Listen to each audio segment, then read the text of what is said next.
10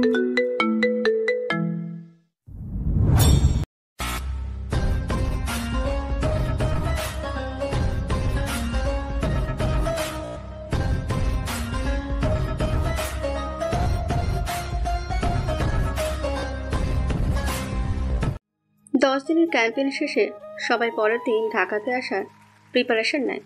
নেহা, রোদেলা, আরি, পলাশ, বৃষ্টি, মারুফ সবাই গোল হয়ে বসেছে সন্ধ্যার পরে। মাঝখানে কাঠের আগুন জ্বলে। ক্যাম্পেইনটা ছিল পাহাড়ি এলাকার মানুষের সাথে থেকে তাদের ভেতরে সবচেয়ে কমন কোন রোগটিতে তারা বেশি আক্রান্ত হয় সে ব্যাপারে থিসিস তৈরি করা। নেহা হলো গ্রুপের ক্যাপ্টেন। এরা সবাই মেডিকেল স্টুডেন্ট ছিল, বলা যায় ডাক্তার, শুধু অফিসিয়াল অ্যানাউন্স বাকি। তাই এই জন্য হাসপাতাল থেকে ওদেরকে প্রতি মাসে একবার করে নানা স্থানে ক্যাম্পেইনের জন্য পাঠানো হয়। এবার এসে পাহাড়ি এলাকাতে এখানে ওরা ভ্রাম্যমাণ হাসপাতাল খুলেছে। সেখানে গ্রামের মানুষের আসত রোজ ফ্রিতে চিকিৎসা নিতে। কালকে সকালেই তো রওনা হব। তোরা কি ভাবছিস? এলাকাটা অনেক সুন্দর, এখানকার মানুষেরাও সুন্দর। হ্যাঁ হ্যাঁ, সাথে ওই লম্বা চুলওয়ালার কথাও বলো। কোন মেরে? না না, এসব কিছু না, এমনি মজা করছে ও। তুই না সব কিছুতেই বেশি বলিস, হারামি। নেহা, তুই চুপ করে আছিস কেন? কিছু ভাবছিস? রোদেলার কথায় নেহা সবার দিকে তাকায়। নেহা এতক্ষণ চুপচাপে ছিল। এখানে নেটওয়ার্কের অনেক সমস্যা। পাহাড়ে উঠে কারোর সাথে কথা বলতে হতো। নেহা ফোনটা হাতে নিয়ে বলে, না, এমন কিছুই না। ভাবছি নেটওয়ার্কের জন্য কত উঁচুটে উঠতাম, বেশ মজা হতো। থাক, মমকে একটা কল করতে হবে। তোরা আড্ডা দে, আমি আসছি। নেহা কথাটা বলে সেখান থেকে উঠে আসে। ওদের আড়াল করে সে এরিয়া থেকে গ্রামের এরিয়াতে আসে। সে গাড়ি ড্রাইভ করছে। হাসপাতাল থেকে ওদেরকে গাড়ি দেওয়া হলেও নেহা নিজের প্রিয় গাড়িটা নিয়ে আসে এখানে। উস্কো পুস্কো চুল, হাতা খাটো শার্ট, সাথে লুঙ্গি পরা ছেলেটার কথা নেহার বারবার মনে পড়ছে। নেহার স্পষ্ট মনে আছে 2 দিন আগে নেটওয়ার্কের জন্য সে অনেক দূরে চলে যায়। রাস্তা হারিয়ে ফেলে সে। চারপাশে দেখে জঙ্গল আর জঙ্গল। সে ধীর পায়ে হাঁটা শুরু করে। হঠাৎ তার হাঁটার পায়ের শব্দের সাথে শুকনো পাতায় আর অতিরিক্ত কিছু একটা শব্দ কানে আসে। নেহা থেমে যায়, ঘুরে তাকায় সে যেখানে পা দিয়ে রেখেছে তার কয়েক ফুট দূরে একটা সাপ নেহার দিকেই তাকিয়ে আছে। নেহা স্থির হয়ে দাঁড়িয়ে থাকে। নেহা যদি একটু সরে তাহলে সাপটা নেহার পায়ে কামড় বসিয়ে দেবে। এভাবে 2 মিনিট দাঁড়িয়ে থাকে নেহা। হঠাৎ কানে ভেসে আসে কারো হাঁটার শব্দ। শুকনো পাতার ওপর কারো পা পড়ছে। হেঁটে হেঁটে যেন নেহার দিকে এগিয়ে আসছে।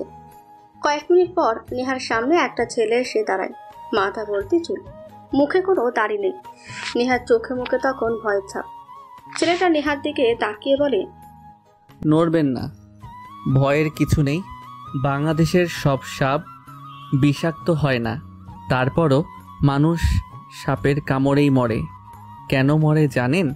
ভয়ের কারণে।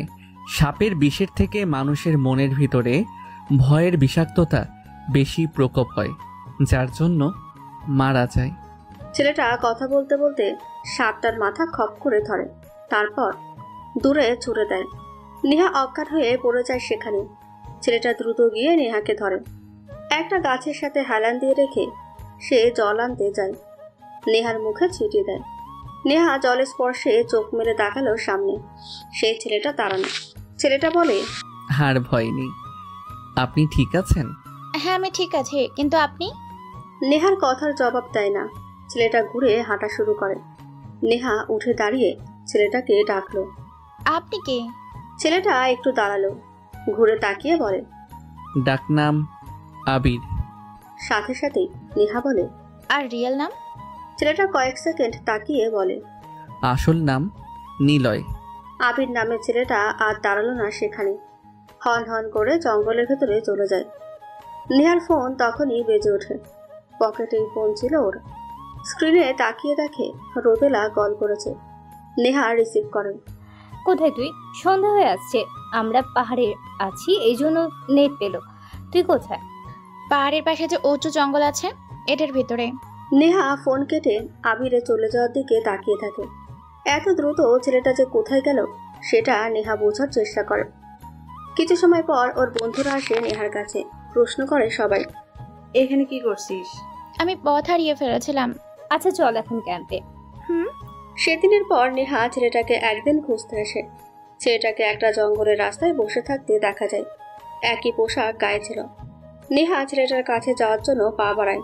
ওপাশ থেকে আবির বলে, আসবেন না এখানে। সামনে যে ডোবা দেখছেন তার গভীরতা অনেক। সাঁতার জানেন আপনি? আপনি এমন কেন? কেমন? বেশ অদ্ভুত, অন্যরকম, কেমন একটা মায়া জাগানো কেউ। আপনি আমার কাছে আসুন নিলয়। আমাকে আবির বলেই ডাকবেন। আসি। আবির কথাটা বলে ডোবার পাশ ঘেঁষে হেঁটে চলে যায় গ্রামের দিকে। ছোট গ্রাম এটা। 4-5 দিনের ভেতরে নেহাদেরকে অনেকেই চিনে নিয়েছে। তাদেরকে বেশ মান্যও করে চলে। আজ যেহেতু শেষ দিন, নেহার মনে আবির নামের ছেলেটা সবসময় ঘুরঘুর করছিল। ছেলেটাকে ধন্যবাদও দেওয়া হয়নি। সেদিন সাপের কামড় থেকে বাঁচিয়েছিল, কিন্তু সাপ নিয়ে যেভাবে বর্ণনা করেছিল ছেলেটা, তাতে করে ছেলেটাকে একদমই গ্রাম্য বলেও মনে হচ্ছিল না। এই জন্য নেহাকে ভাবিয়েছে বেশ। আর সে কারণেই আজকে বেরিয়েছে ছেলেটার সাথে একবার দেখা করতে। নেহা এগিয়ে যায় গ্রামের দিকে। রোদেলা ফোন করে তাকে। কোথায় তুই? স্যার ফোন করেছে, এখনই যেতে বললো। আমরা সবাই রেডি। তুই কোথায়? আমি চলে এসেছি, তোরা চলে আয়। আমার একটু কাজ পড়ে গিয়েছে, বাবা দ্রুত আসতে বলেছে। আমার ব্যাগপত্রগুলো তোরা নিয়ে যা। কি? তুই আমাদের একবারও বললি না কেন? বাবা জলদি যেতে বলেছে অফিসে, তার কাজ পড়ে গিয়েছে। নেহা ফোন কেটে দেয়। সে গ্রামের ভেতরে চলে আসলো। গাড়ি চালাচ্ছে ও। হঠাৎ ধপ করে কিছু একটা শব্দ হয়। নেহা গাড়ি থামালো। কে যেন ওর গাড়ির সামনে উবু হয়ে পড়ে আছে। নেহা প্রশ্ন করে, কে? আপনি কে? গাড়ির সামনে ভেবে আসলেন কেন? আপনি ঠিক আছেন? লোকটা সোজা হলো। নেহা লোকটার মুখের দিকে তাকায়। আবির নামের ছেলেই ওর গাড়ির সামনে এসে পড়েছে। কপাল কেটে গিয়েছে আবিরের। নেহা দ্রুত বলে, আরে আপনি? দেখি অনেকটাই কেটে গিয়েছে। সমস্যা নেই ডাক্তার, আমি ঠিক আছি। না, আপনি ঠিক নেই, রক্ত বের হচ্ছে। আর কোথায় লেগেছে? কোনো ব্যাপার না। আপনি এখানে কেন? আসলে এদিক দিয়ে শহরে যাচ্ছিলাম। আপনি আসুন আমার সাথে, কোনো হাসপাতালে নিয়ে যাই। ডাক্তার ম্যাম, এটা অজপাড়াগা। এখানে হাসপাতাল পাবেন না। আর এত উত্তেজিত হওয়ার কিছু নেই। আসলে ভুলটা আমারই ছিল, আমি খেয়াল করিনি। নেহা দেখে সে নিজেই রাস্তা ছাড়িয়ে বাইরে গাড়ি ঢুকিয়ে দিয়েছে। আসলে সে আবিরকে খুঁজছিল। খুঁজতে খুঁজতে সে ভুলে রাস্তা ছাড়িয়ে চলে এসেছে ওপরে। আর সেখানেই আবির ছিল। অন্য কেউ থাকলে সেম অবস্থাই হতো। নেহার খারাপ লাগা শুরু হয়। নেহা গাড় ঝাড়ি দেয় আবিরকে। হয়েছে, থামেন। দেখি কোথাও ডাক্তারখানা আছে নাকি। বেশি কথা বলেন না, চলেন তো। আছে, কিন্তু সেটা গ্রামের শেষ মাথায় পৌঁছাতে সময় লাগবে। কিন্তু আমি ঠিক আছি, এসবের প্রয়োজন নেই। আরে বললাম না আছে। নেহার বকা শুনে আবির চুপ হয়ে যায়। ড্যাব ড্যাব করে তাকিয়ে থাকে আবিরের দিকে। আবিরের চেহারাতে ভয়ের ছাপ। নেহা মনে মনে হাসল। এই বড় একটা ছেলে ঝাড়ি খেয়ে ভয়ে চুপচাপ দাঁড়িয়ে আছে। নেহা গাড়িতে উঠতে উঠতে বলে, গাড়িতে উঠে বসেন, আমি ঠিকানা বের করে নিব। কিন্তু আমি গাড়ির দরজা খুলতে পারি না। ও সরি। আবিরের ইনোসেন্ট লুক নেহাকে হাসায়, তবে সেটা তাচ্ছিল্যের হাসি নয়। নেহা অপোজিটে এসে গাড়ির দরজা খুলে দিল। আবির গাড়ির ভিতরে ওঠে। নেহা বলে, এবার কোন দিকে যাব? আচ্ছা, তোমার ব্যাপারে তো জানা হলো না। সোজা চলেন। আমার ব্যাপারে বলার মতো কিছুই নেই। আমি সৎ মায়ের ঘরে থাকি। সৎ মা আর বাবা আমার প্রতি নির্দয়। নিজে কাজ করে চলি। সে কি, পড়াশোনা করেননি? এত খরচ কে দেবে? আর তাছাড়া আমি ইন্টার পাস করেছিলাম খুব কষ্টে, এরপর আর পড়িনি। বাড়ি থেকে পড়তে দেওয়া হয়নি। আপনি আমার ক্ষত নিয়ে চিন্তিত। হাসি পাচ্ছে। এমন ক্ষত আমার পিঠে অনেকগুলো আছে, যা পেয়েছি সৎমা আর বাবার থেকে। যাই হোক, আপনি অনেক ভালো ডাক্তার। আবিরের কথা শুনতে শুনতে চলে আসে অনেক দূর। ছেলেটা দেখতে খারাপ না, কিন্তু সে নির্যাতিত। দেখে মনে হয় না ছেলেটা এমন খারাপ অবস্থায় আছে। নেহার মায়া হতে থাকে ছেলেটার প্রতি। আবির হঠাৎ বলে, ওই যে সামনে ডাক্তারখানা, কিন্তু উনি এখনই বন্ধ করবে। নেহা তাড়াতাড়ি গাড়িটা থামায় দোকানের সামনে। গাড়ি থেকে নেমেই নেহা আবিরের দরজা খুলে দিল। দুজনে আসে ডাক্তারখানাতে। গ্রামের ডাক্তার হারুন শেখ বন্ধ করার প্রস্তুতি নিয়েছিল।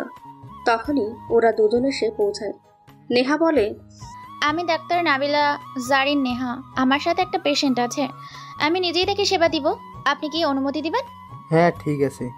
নেহা ডাক্তারের থেকে তুলা, ড্রেসিং, যা যা লাগে সব কিছু নিয়ে আবিরকে দেখতে থাকে। সব প্রসেস শেষ হলে আবিরের কপালে ব্যান্ডেজ করে দেয় নেহা। তারপর নেহা নিজেই ডাক্তারের বিল দিয়ে চলে আসে আবিরকে নিয়ে। গ্রামের ভিতরে আসতেই আবির বলে, আমার এখানে নামিয়ে দিন, আমার বাড়ির সামনেই, আমি যেতে পারবো। অনেক রাত, তারপর আপনি সুস্থ নন, আপনাকে কিভাবে একা ছাড়বো? একজন ডক্টর হিসেবে তার পেশেন্ট যতক্ষণ না সুস্থ হয় ততক্ষণ অবধি দেখে রাখা উচিত। আর মানুষ হিসেবে আপনার সুস্থতা কামনা করে আমার আপনার সাথে যেতে হবে। কিন্তু আমি তো সুস্থ। বেশি কথা বলো তো। ইস, সরি, তুমি করে বলেছি। সমস্যা নেই, আমি তো এমনিতে ক্লাসের দিক দিয়ে ছোট, তার উপর আমি গরিব ঘরের ছেলে। আপনি সব দিক দিয়ে বড়, তুমি করে বললে কিছুই হবে না। বিষয়টা এমন না, তবে তুমি করে বলেছি। নামো গাড়ি থেকে, নামতে পারবে তো? হ্যাঁ, দেখে শিখে নিয়েছি। আবির গাড়ির দরজা খুলে নেহাও নামলো। আবির গাড়ি থেকে নেমে বাড়ির পথে হাঁটা ধরে। আবির নেহাকে আসতে বারণ করে দেয়, কিন্তু নেহা শোনে না। নেহা আবিরের সাথেই যাবে, দুজনেই হাঁটছে। আবির বলে, আপনার সহকারীরা কোথায়? ওনারা তো চিন্তা করবে। ওরা চলে গিয়েছে সন্ধ্যায়, চিন্তা করবে না কেউ। আপনি একা এখানে, ভয় করছে না? কিসের ভয়? আবির আর কোনো কথা বলল না। সে ওর বাড়ির উঠানে গিয়ে দাঁড়ায়। সৎমা আনোয়ারা বেগম আসে উঠানে। আবিরকে দেখে বেশ হেডে গলায় বলে, কিরে নবাবের পোলা, এতক্ষণে কোথায় ছিলে? তোর মা যে মরছে, তারপর থেকে যে আমাদের জ্বালানো ধরেছিস, থামার নাম নিচ্ছিস না। মরবি কবে তুই? তোর মা তো মরে তোরে রেখে গেছে। তোর মা যেমন, তুইও হয়েছিস তেমন। দেখুন, আমাকে যা খুশি বলুন, আমার মাকে নিয়ে কখনো কিছু বলবেন না। আমার মা কখনো আপনাদের কোনো কিছু নেয়নি। ওরে মাগের পোলা, আবার কথা ফুটছে। কোথায় ছিলে? বাড়িতে এত কাজ ছিল, সব রেখে কোথায় চলে গিয়েছিলে তুই? আপনাদের বলেছি না আমার মাকে কিছু বলবেন না। কি করবি রে তুই? গায়ে গতরে বড় হয়েছিস দেখে মারবি নাকি? একটু একটু করে বাড়ির উঠানে দু একজন করে লোক জমা হতে থাকে। নেহা পেছনে দাঁড়িয়ে সবকিছু শুনছে। আবিরের বাবা একটা লাঠি নিয়ে আবিরের দিকে এগিয়ে আসে। নেহাও এগিয়ে আসে আবিরের কাছে। নেহা খুব কাছে এসে বলে, আপনাদের ছেলে সে, কেন এমন ব্যবহার করবেন? ঠিকমতো কথা বলতে পারেন না?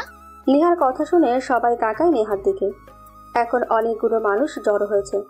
আবিরের সৎমা আনোয়ারা বেগম বলে, ওই মাইয়া, তুমি কেডা? আবিরের হইয়া কথা বলছো কেন? আমি যেই হই, আপনারা এভাবে আবিরের সাথে কথা বলতে পারেন না। ছেলে আমাদের, আমরা কথা বলবো। তোমার কোনো সমস্যা আছে? বেরিয়ে যাও। আপনারা কথা বলতেই পারেন, কিন্তু তার সাথে খারাপ ব্যবহার কেন করবেন? ডাক্তার, আপনি চলে যান। আমার পরিবারের সবাই এমন, আপনাকে কথা শোনাবে। তুমি চুপ থাকো। হাদারাম হয়েছে, সব কিছু মেনে নেয়। আর শোনেন, আবির আমার সাথেই ছিল। সে খারাপ ব্যবহার করবে কারোর সাথে, এমনটা আমি দেখিনি। ও মা গো মা, ও গো শুনছো? তোমার ভালো ছেলে সারা রাত মেয়েদের লাগে সময় কাটায়। ছি ছি ছি ছি ছি, মান সম্মান আর থাকলো না। মেয়ে নিয়ে ফুর্তি করে বেরিয়ে এখন আসছে, সাথে মেয়েটাকেও নিয়ে আসছে। ও গো, এবার বউ নিয়ে এসে সব কিছু দখল করতে চায় তোমার ছেলে। নেহা আবির অবাক হয়ে তাকিয়ে থাকে আনোয়ারার দিকে। এই মহিলা এমন করে কথা বলল কেন? ওরা শুনেই অবাক। আবির চিৎকার দিয়ে ওঠে, চুপ করেন আপনি, এসব কি বলছেন? উনি ডাক্তার। রাস্তায় দেখা হয়েছিল, তারপর জঙ্গলে চলে গিয়েছিলি। কি করে বেড়াইছিস এলাকায়? আরে আপনারা কি পাগল? হায় হায় রে, আমাদের কি হবে? এই ছেলে বউ নিয়ে রাত বেরাতে বাড়িতে আসছে। দেখো দেখো, সবাই দেখো, কুলাঙ্গারটা বিয়ে করে বউ নিয়ে আসছে। আপনি তো দেখি বেশ খারাপ মহিলা, কারোর উপরে না জেনে দোষারোপ দিতে বেশ লাগে না? আবিরের চাচারাও এগিয়ে আসে। আবিরদের বিপক্ষে তারাও কথা বলে। আবিরের ছোট চাচা বলে, রাতে মেয়ে নিয়ে বাড়িতে এসেছিস, এটা কি ভালো চোখে দেখবে মানুষ? আমি কিছুই তো করিনি, তাহলে কেন দেখবে না? আমি সব বুঝে গিয়েছি। আমি জানি আমি আবিরের সাথে খারাপ ব্যবহার করি, কিন্তু কখনো তো চাইতাম না আবিরের খারাপ হোক। সে কেন এমন কাজ করবে? আমি জানি সব। আমাকে বাড়ি থেকে তাড়ানোর জন্য এসব করছে। বেরিয়ে যা তুই, এই ভিটেই তোর কোনো জায়গা নেই। আমার থাকার কোনো ইচ্ছেও নেই, তবে অবাক হচ্ছি আপনারা এভাবে কথা বলছেন দেখে। আপনারা সত্যি মানুষ তো? আর কি এমন ঘটেছে যেটাকে বাড়ি থেকে বের করে দিতে হবে? বেশ তো, আবির চলে আসো, আমি নিয়ে যাব তোমাকে। নেহার কথায় তখন পরিবেশটা বেশ থমথম করছে। এলাকার মোড়ল গোছের লোক এসেছে ওদের বাড়িতে। বিষয়টা এখন ঘুরে গিয়েছে সম্পূর্ণভাবে। নেহা আবিরের হাত ধরল। সবাই অবাক হয়ে তাকিয়ে আছে সেদিকে। তারপর আবির আর নেহা একসাথে দাঁড়িয়ে আছে। ঘটনা যে এভাবে ছড়াবে সেটা নেহা একদমই ধারণা করতে পারেনি। নেহা তারপরও নিজেকে ডিফেন্স করতে ব্যস্ত।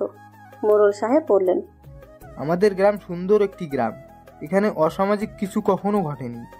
আপনি শহরের মানুষ, এখানে আসছেন ডাক্তারি করতে, কিন্তু এখানে এসে আপনি অসামাজিক কিছু করবেন, এটা তো মেনে নেওয়া যায় না। আপনার অবশ্যই শাস্তি হবে। নেহা রেগে বলে, মানেটা কি? আপনারা কি ফাজলামি পাইছেন? যা খুশি তাই বলে যাচ্ছেন, এটা কিন্তু অন্যায়। আমি পুলিশের কাছে যাব। বিষয়টা অনেক গভীর হচ্ছে। আবির বলে, ডাক্তার, আপনি এখান থেকে চলে যান, যা হওয়ার আমি নিজে সামলে নিব। তোমাকে রেখে কেন যাব? আমি তোমার সাথে থাকবো, যা হওয়ার হবে। দেখুন, অনেক হয়েছে, আমরা সিদ্ধান্ত নিয়েছি এই কাহিনী শেষ করতে। আপনারা এভাবে যা খুশি গ্রামে করতে পারেন না। আচ্ছা বেশ, সমস্যা হচ্ছে আমাদের নিয়ে, আমি নিজেই সমাধান বের করে দিচ্ছি। আপনাদের এতই যখন বিষয়টা জটিল লাগছে, তাহলে আমার আর আবিরের বিয়ে দিয়ে দিন। ওরে আল্লাহ রে, আবিরের বাবা শোনো মেয়ের কথা। তোমার যা জমি জমা আছে এই মেয়ে সব হাতাইতে চাই। এই মেয়ে আবিরকে বিয়ে করে সব নেবে রে। আপনার ফালতু কথা বন্ধ করেন। আমি আবিরকে বিয়ে করে এখান থেকে নিয়ে চলে যাব, আমার কাছে রাখবো। আপনাদের কোনো কিছুই আমার প্রয়োজন নেই। আবির, তুমি কি আমার সাথে যেতে চাও? আবির একবার নেহার দিকে তাকায়, আরেকবার বাড়ির সবার দিকে তাকায়। নেহা এসে আবিরের হাত ধরল। আবির কিছুই বলে না। রাত 12টা বাজে। নেহার সাথে আবিরের বিয়ে হয়ে যায়। আবিরকে নিয়ে নেহা বেরিয়ে আসে। আবির গাড়িতে হেলান দিয়ে বসে আছে। নেহা গাড়ি ড্রাইভ করছে। নেহা প্রশ্ন করে, মন খারাপ? চিন্তা করো না তুমি, ওদের সামনে একদিন তুমি আসবে, তোমাকে নিয়ে সবাই গর্ব করবে। তোমার সাথে আমার একটা এগ্রিমেন্ট হোক, আমরা কখনো হাজব্যান্ড ওয়াইফ হিসাবে অন্যদের কাছে পরিচয় দিব না। আমি তোমাকে ভার্সিটিতে ভর্তি করিয়ে দিব, একটা বাড়িও ঠিক করে দিব, তুমি সেখানে থাকবে, পড়াশোনা করবে, তোমার কোনো চিন্তা নেই। আপনি আমার দায়িত্ব নিচ্ছেন, যেখানে আমার আপনার দায়িত্ব নেওয়ার কথা। এটা কোনোই ব্যাপার না, বিয়েটা তো মাধ্যম মাত্র। আমি এমনিতেই তোমার পাশে থাকতাম, আর ভালো লাগে সবাইকে সাহায্য করতে। তুমি ভালো ছেলে, চিন্তা করার কিছু নেই। আমি যতদিন আছি তুমি সম্পূর্ণ ভালো থাকবে। জানি না কি হবে, তবে আমার মনে হয় আমি কিছু করতে পারবো না। আমি লুজার। ধুর বোকা, ভয় পাচ্ছ কেন? আমি আছি না? ভালো মতো পড়াশোনা করবা, তারপর গ্রামে আসবা, সবাইকে দেখিয়ে দিবা তুমি লুজার নও। সবাই তোমাকে নিয়ে তখন আফসোস করবে যে তোমার সাথে তারা কি কি করেছে। এটা ভেবে চিন্তা করো না, তোমার পাশে আমি সবসময় থাকবো। আবির। নেহা গাড়ি চালাচ্ছে। আবির নেহার পাশের সিটে বসে আছে। বাড়ির কেউ জানে না নেহা বিয়ে করে ফেলেছে অপরিচিত একটা ছেলেকে, যদিও ছেলেটার সাথে মাত্র কিছুদিন পরিচয়, আর তাতেই অনাকাঙ্ক্ষিত বিয়ে করতে হলো। নেহা বিষয়টা সহজভাবে নিয়েছে। দেখা যাক কি হয়। নেহার ফোনে কল আসলো। স্ক্রিনে তাকিয়ে তাকিয়ে আতিক সাহেবের কল। নেহা গাড়িটা থামায় না, কানে এয়ারপড গুঁজে নিয়ে ফোনটা রিসিভ করেন। My girl, when you will come? Papa, how are you? I am fine, but you? Don't worry, I am very fine papa. আমি রাস্তায় আছি, সকালে পৌঁছে যাব। মেডিকেল সেন্টারে একটু কাজ আছে, সেটা শেষ করে আমি সোজা বাসায়। মাম্মি কি করে? কি আর করবে, কোরআন পড়ছে। কতবার সন্ধ্যায় তোমাকে কল করেছি, ধরনি, চিন্তা করছি খুব। ওয়েল, চিন্তার কিছু নেই, সম্পূর্ণ ঠিক আছে। গুড নাইট, মাম্মিকে নিয়ে ঘুমিয়ে পড়ো, আমি কালকে যাচ্ছি। নেহা কলটা কেটে দেয়। আবির এতক্ষণ নেহার কথাগুলোই শুনছিল। আবির অবহেলিত একটা ছেলে, মায়ের আদর ছাড়া কখনো আর কারো ভালোবাসা পায়নি। নেহাই প্রথম ওর কাছের মানুষ। আবির প্রশ্ন করলো, আপনার অনেক কষ্ট হলো আমার জন্য, তাই না? আরে না না, এসব কি বলো, এরকম কিছুই না। আপনি আমার কাছের মানুষ ডাক্তার সাহেবা। তুমি একটু ঘুমাও আর চিন্তা করো না। আমি জানি না তোমাকে কেন নিয়ে আসলাম, তবে গ্রামটা তোমার জন্য না। ওরা তোমাকে ইগনোর করে অনেক। তোমার পরিবার এভাবে তাদের সন্তানকে কিছু বলতে পারে? তোমার পরিবার না দেখলে জানতামই না। আমি অনেকবার চেয়েছিলাম শহরে চলে যেতে, কিন্তু সেখানে যাওয়ার মতো টাকাও ছিল না। সেখানে গিয়ে কোথায় থাকবো, কি করব কিছুই জানতাম না, সাহসও হতো না। যদিও মরার ভয় করি না, কিন্তু কোনো ধারণা নেই এসবে। আপনি আসলেন আমার জীবনে নতুন কিছু নিয়ে। ঘুমাও তো। নেহা একটু ঝাড়ি দিয়ে কথাটা বলল। আবির আর কিছু বলে না। সে সিটে হেলান দিয়ে শুয়ে পড়ে চোখ বন্ধ করে। রাত পেরিয়ে সকাল হয়। আবির তখনও ঘুমে। নেহা ডাকলো আবিরকে। আবির চোখ মেলে তাকায়। সে গাড়ির ভেতরেই তখনও আছে। ঘুম ঘুম কণ্ঠে প্রশ্ন করে, কোথায় এসেছি? ঢাকা সিটিতে। চলো। এটা কোন জায়গা? রেস্টুরেন্টে। মানে সেটা কি জিনিস? এটা খাবারের জায়গা। রাত থেকে কিচ্ছু খাওনি, খাবার খাবে, আসো। আমি তো রোজ সকালে সিঙ্গারা আর ডালপুরি খেতাম, এখানে পাওয়া যাবে তো? ধুর গাধা, নামতে দেখো, বোটানিক্যাল রেস্টুরেন্ট। ঢাকা শহরের বিখ্যাত দামি একটা রেস্টুরেন্ট। দেশের খাবারের পাশাপাশি বিদেশের যে কোনো ধরনের খাবার পাওয়া যায়। চল আমার সাথে। নেহার দামি একটা গাড়ি, যার দাম অনেক টাকা। গাড়িটা সবাই দেখছিল এতক্ষণ। গাড়ি থেকে দুজন মানুষ নামলো। একজনের পরনে কালো লুঙ্গি আর শার্ট পরা, আরেকজনের পরনে দামি কাপড়। নেহা আবিরকে ইশারা করে পেছনে পেছনে আসতে বলল। আবির নেহার পিছনে আসে। রেস্টুরেন্টের ভেতরে নেহা ঢুকে যায়। আবির পেছনে পেছনে আসে। আবির যখন ঢুকতে যাবে তখনই গার্ড এসে আবিরকে আটকায়। আবির বলে, আমাকে যেতে দেন। ওই তোরে যেতে দেবো মানে? এটা বড় লোকদের রেস্টুরেন্ট, এখানে ফকিরদের ঢোকা নিষেধ। যা এখান থেকে, নিজের কাপড়ের দিকে তাকা। সকাল সকাল আসছে এখানে, যা ভাগ। আবির কিছুটা দূরে সরে আসে। মনটা ওর খারাপ হয়ে গেল। সে দূরে দাঁড়ায়। নেহা ভেতরে সুন্দর একটি টেবিল চুজ করে। টেবিলটা বেশ ভালোভাবেই সাজানো। রেস্টুরেন্টের ভেতরে মনোরম একটি পরিবেশ। স্লো মিউজিক চলছে। টেবিলের ওপরে টিউলিপ আর অর্কিড ফুল রাখা। নেহা চেয়ারটাতে বসলো। আবিরের জন্য অপেক্ষা করে, কিন্তু আবির আসছে না। নেহা আবার বাইরে আসতে যাচ্ছিল। রেস্টুরেন্টের ওয়েটার খেয়া নামের মেয়েটি বলে, নেহা ম্যাম, চলে যাচ্ছেন কেন? আমার সাথে একজন আছে, কিন্তু সে ভেতরে আসছে না। কেন দেখতে যাচ্ছি। কেমন আছো তুমি? জি ম্যাম, ভালো আছি। আচ্ছা আসুন, আমি আসি। নেহা আর কিছু না বলে রেস্টুরেন্ট থেকে বের হয়। আবিরকে দূরে দাঁড়িয়ে থাকতে দেখে নেহা ইশারায় ডাক দেয় আবিরকে। তখন একজন দারোয়ান বলে, ম্যাম, তাকে ডাকছেন কেন? তাকে কিছু দিতে হলে আমাকে বলেন, আমি যেয়ে দিয়ে আসছি। মানে? ততক্ষণে আবির নেহার কাছে চলে এসেছে। আবির মাথাটা নিচু করে দাঁড়িয়ে রইল। নেহা বলে, তুমি ভেতরে গেলে না কেন? আমি তো যেতে চেয়েছিলাম ডাক্তার সাহেবা, কিন্তু ওনারা আমাকে যেতে দেয়নি। মানে ওই আপনারা ওকে যেতে দেননি কেন? আসলে ম্যাম, এটা দামি রেস্টুরেন্ট, এখানে আপনাদের মতো মানুষেরা আসে। এমন লুঙ্গি আর কম দামি কাপড় চোপড় পরা মানুষ ভিতরে ঢুকতে পারে না। ও নিজেও তো পড়তে পারছে না, আবার খাবার কি অর্ডার দেবে, তাই ঢুকতে দিনি। Shut up, this is my friend. Sorry ma'am. Neha আবিরের হাত ধরে, তারপর ভেতরে নিয়ে আসলো তাকে। আবিরকে দেখে সবাই হাসতে থাকে। নেহা সেটা বুঝতে পেরেও চুপচাপ থাকে। দামি টেবিলে গিয়ে বসে। নেহা চেয়ারে বসে। আবিরকে বসতে বলে জোরে একটা শ্বাস চালো। আবির ফ্লোরে বসে। নেহা সাথে সাথেই বলে, এই তুমি কোথায় বসেছো? কেন ডাক্তার, এটা তো অনেক সুন্দর জায়গা, এখানে তো শুয়ে ঘুমাতে ইচ্ছা করছে। চুপ, চেয়ার উপরে বসো। এটাই তো অনেক সুন্দর জায়গা, আমি এখানেই বসবো। আবিরের কথা শুনে উপস্থিত থাকা সবাই শব্দ করে হেসে দিল। নেহা আবিরের দিকে তাকিয়ে আছে। নেহার পাশে থাকা খেয়া নামের মেয়েটা বলল, ম্যাম, আমি সামলে নিচ্ছি। এই যে স্যার, এখানে কেউ বসে না, সবাই দেখুন চেয়ারে বসেছে। খাবার খেতে হবে চেয়ারে বসে, উঠুন স্যার। খেয়া কথাটা বলে আবিরের দিকে এগিয়ে এসে হাত ধরে তুলতে যায়। আবির দ্রুত সরে যায় সেখান থেকে। ভয়ত দৃষ্টিতে তাকিয়ে বলে, আপনি আমাকে টাচ করছেন কেন? আপনাকে আমি চিনি না। সুন্দরী হয়েছেন কি এসব বাজে কাজ করতে? খাবার নিয়ে আসো, যা মন চাই এনে দাও। আবির, বসো চেয়ারে। খেয়া চলে যায় সেখান থেকে। আবির চেয়ারে গিয়ে বসলো। নেহা আবিরের দিকে তাকায়। আবির কাচুমাচু হয়ে বলল, এমন করে তাকাবেন না ডাক্তার, খুব ভয় করে। আমি কখনো শহরে আসিনি, আমি জানি না কি করতে হবে, ভয় পাচ্ছি অনেক। আচ্ছা, চুপচাপ বসে খাবার খাবা, ঠিক আছে? ঠিক আছে। খেয়া অনেকগুলো খাবার এনে দেয়। নেহা চামচ দিয়ে খাবার খেতে শুরু করে। আবির খাবারের দিকে তাকিয়ে হা হয়ে যায়। খেয়া পাশে দাঁড়িয়ে মুচকি হাসতে থাকে। নেহা বলে, খাচ্ছ না কেন? এতগুলো খাবার, কিন্তু ভাত কোথায়? এগুলো কি খাবার? আমি ভাত খাবো? কাঁচামরিচ, পেঁয়াজ ভর্তা, ডাল, এসব নিয়ে আসেন। সরি স্যার, এখানে তো এগুলো পাওয়া যায় না। কি আছে তাহলে? ফালতু একটা খাবারের হোটেল, এর থেকে আমাদের ওখানে ডালপুরি অনেক ভালো। 20 টাকার খিচুড়ি খেলে আত্মা ঠান্ডা হয়।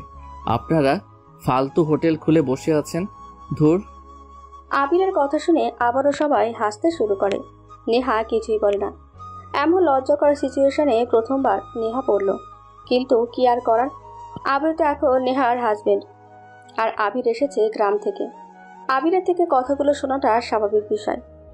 নেহা নিজেকে সামলে নেয়, কিন্তু খেয়া গাল চেপে হাসতে থাকে। নেহা ভদ্রতার সহিত বলে, এটা দামি রেস্টুরেন্ট, যা দিয়েছে এটাই এখানে বেস্ট খাবার। চুপচাপ খেয়ে নাও। আমার কথা শুনবা না তুমি? হ্যাঁ ঠিক আছে, শুনবো তো। চামচ নিয়ে যান, আমি হাত দিয়ে খাবো। ঠিক আছে স্যার। খেয়া আবিরের প্লেট থেকে চামচগুলো নিয়ে চলে যায়। আবির হাত দিয়ে খেতে থাকে। নেহা আবিরের দিকে তাকিয়ে থাকে। আবির ছেলেটা কত সরল। নেহা তার সরলতায় মুগ্ধ। মনের ভিতরে কোনো প্যাচ নেই যেন। যান্ত্রিক শহরে থাকতে থাকতে মানুষ ভদ্রতাকে প্রেজেন্ট করতে করতে রোবট হয়ে গিয়েছে যেন। সেক্ষেত্রে আবির ছেলেটা একদমই অন্যরকম। ওই সুন্দরী মেয়েটা আমাকে স্যার বলল কেন? কোন মেয়েটা? ওই যে আমার চামচ নিয়ে গেল।